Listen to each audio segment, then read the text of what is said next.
And happy Thursday, July the 18th, Hebrews 11, just 2 verses, 7 and 8. By faith, Noah, after he was warned about what was not yet seen and motivated by godly fear, built an ark to deliver his family. By faith, he condemned the world and became an heir of the righteousness that comes by faith. And by faith, Abraham, when he was called, obeyed and set out for a place that he was going to receive as an inheritance. He went out, even though he didn't know where he was going. By faith, he stayed as a foreigner in the land of promise, living in tents, as did Isaac and Jacob, co-heirs of the same promise.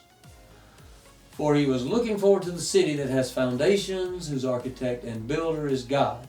Now you'll notice, I read all the way through verse 10. Some of my references aren't lining up in my writing this week. So, faith fulfilled.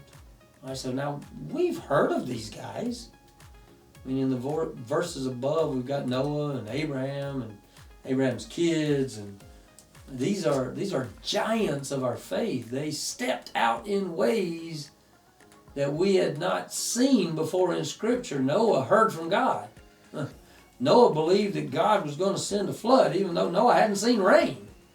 Noah built a boat because the world around him would not believe. They were condemned to death in the flood. Noah and his family were saved because they believed.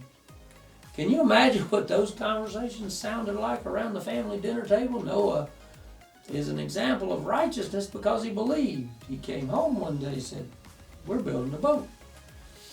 Abraham had a conversation with God, and after that conversation with God, he left everything he had, his family, his land, to go to a place that he knew nothing about. And Abraham believed God for a future that was only a promise.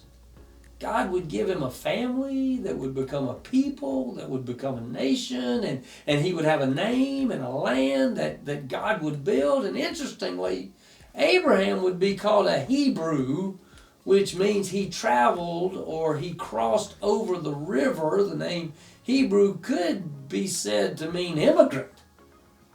And Abraham believed God for his future, for his land, for his family. Whew, we'll see you tomorrow.